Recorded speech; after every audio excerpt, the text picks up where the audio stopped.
ako kanina, di ba, how am I? Sabi ko, kanina wala akong nararamdaman. Sa totoo lang, wala talaga akong nararamdaman. Hindi ako galit, hindi ako disappointed. Nothing at all.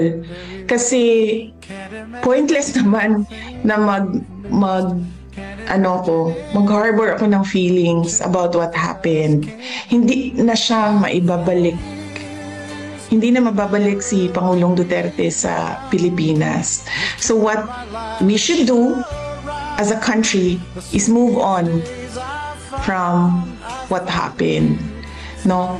What will we do as our ways forward as a country and as a people from what happened? Magalit man tayo, walang papupuntahan yung galit natin. Dahil hindi naman yan sila papanagutin ng pamahalaan ni.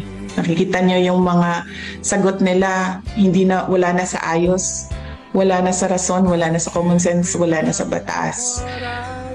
Pero walang magagawa laban sa kanila. So we should move forward from what happened. And the country should decide, the people should decide saan ba tayo papunta.